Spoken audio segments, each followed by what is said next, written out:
Subscribe कीजिए हमारे educational channel को और बेल आइकन दबाइए सबसे पहले वीडियो पाने के लिए।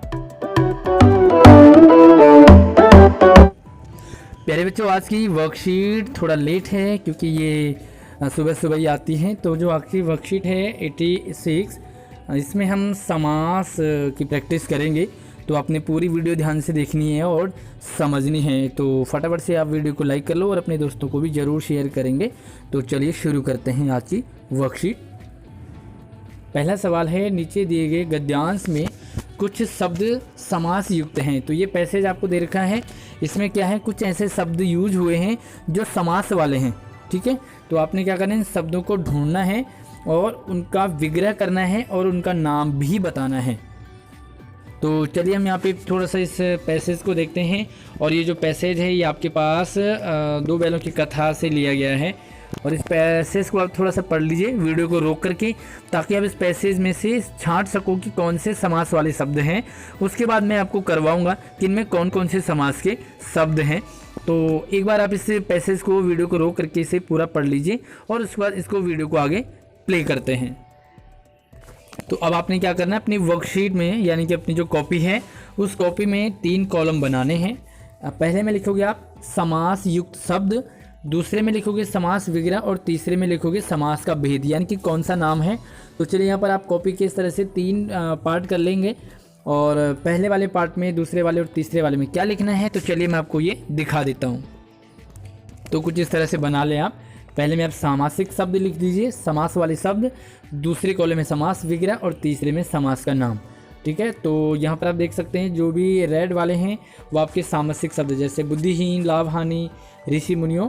और जो ब्लैक वाले हैं वो समास विग्रह हैं और जो ब्लू वाले हैं वो समास का नाम है। तो पहला शब्द हमें कौन सा मिला इसमें, बुद्धिहीन। तो बुद्धिहीन का क्या होता है, बुद्धि से हीन यानी कि जिसके पास बुद्धि नहीं हो। और ये समास है तत्पुरुष। अगर हम इसका भेद लिखेंगे तो ये है तृतीय तत्पुरुष से आया है यहाँ पर।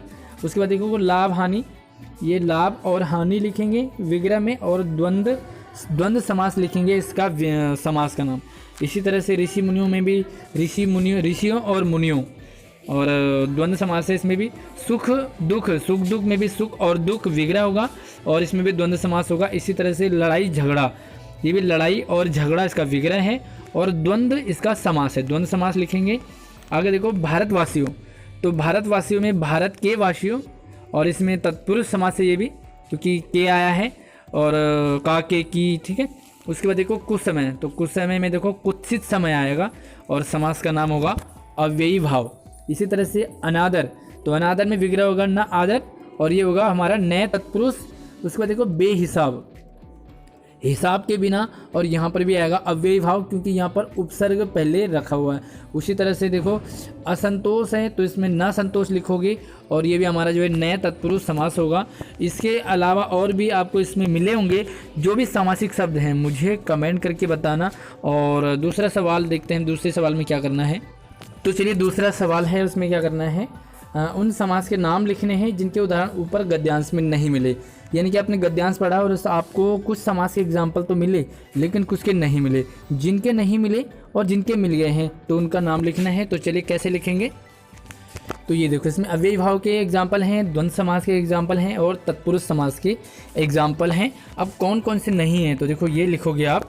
इसमें द्विगु समास के एग्जाम्पल नहीं है, कर्मधारय के नहीं है, बहुव्रीहि के नहीं है। ठीक है, तो आप इन तीनों के नाम आप लिख दोगे इस आंसर में। उम्मीद करूंगा आपको वर्कशीट समझ आई होगी। कोई भी डाउट हो तो मुझे कमेंट कर सकते हैं। वीडियो को लाइक करके अपने सभी दोस्तों को शेयर कीजिए। धन्यवाद।